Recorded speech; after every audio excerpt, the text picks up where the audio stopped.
আজকে যে চিকেন ভর্তাটা বানিয়েছিলাম সেটা অনেক বছর পর বানালাম বলতে গেলে। তখন তো আমি কোনো রান্নাই বলতে গেলে পারতাম না। আজকে যখন সেই দিনগুলোর কথা মনে পড়ে হাসিই পায়। এইভাবে যদি চিকেন ভর্তাটা বানাও দেখবে বানানোটা খুবই সহজ আর টেস্ট নিয়ে কোনো কথা বলার দরকারই নেই। সবার ১ম কাজ হচ্ছে অনেকটা বোনলেস চিকেন নিয়ে সেটাকে সেদ্ধ করতে বসিয়ে দিয়েছি। তারপর কিন্তু বাকি কাজগুলো করব।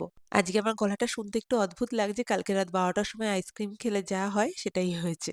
যাই হোক বেশ কিছুটা কাজু বাদাম আর সাদা তিলকে ভালো করে পেস্ট করে নিয়েছি। আর এদিকে কিছুটা পেঁয়াজ, টমেটো আর রসুনও কেটে রেখে দিয়েছি। এবার কড়াইয়ে কিছুটা তেল গরম করে তার মধ্যে গোটা মসলা ফোড়ন দিয়েছি। এলাচ, লবঙ্গ, দারচিনির সাথে ৭-৮ টুকরো গোলমরিচও দিয়েছি। এদিকে পেঁয়াজ কুচিটা দিয়ে বেশ লাল করে কিন্তু ভেজে নিতে হবে। আর ওই যে চিকেনটা সেদ্ধ হয়ে গেছে এইভাবে ফর্ক দিয়ে আমি ছাড়িয়ে নিয়েছি।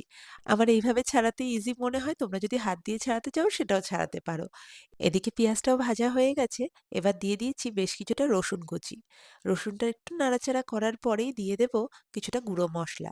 জিরে, ধনের গুঁড়োর সাথে গোলমরিচ আর কাঁচা লঙ্কা দিয়েছি ২ টো। একটা বড় টমেটোকে বেটে রেখেছিলাম, সেটাও দিয়ে দিয়েছি। স্বাদ মতো নুন দিয়ে এই মসলাটা কষিয়ে নিতে হবে। অল্প একটু জল দিয়ে নিয়েছি। যখন মসলাটা কষে যাবে এরকম তেল বেরিয়ে আসবে তখন ওই কাজু বাটাটা দিয়ে দিয়েছিলাম। আর ওই বাটি ধুয়ে কিছুটা জল। সব ভালো করে মিশিয়ে নেওয়ার পর ওই যে চিকেনটা বের করে রেখেছিলাম সেটাকে দিয়ে দিলাম। ভালো করে মিশিয়ে আরো ১ বাটি জল দিয়ে দিয়েছি। মোটামুটি ৭-৮ মিনিট রান্না করার পরে লাস্টে ফ্রেশ ক্রিম আর কাসুরি মেথি দিয়ে নামিয়ে নিয়েছি। এবার তোমরাই বলো এর থেকে সহজে কি কোনো ভর্তা হয়? ও, আর একটা ডিম সিদ্ধ করে ওপরে দিতে কিন্তু ভুলো না। ভর্তায় কিন্তু ডিমটা দিতেই হবে। আর রেসিপিটা কেমন লাগলো সেটা আমাকে কমেন্টে অবশ্যই জানিও।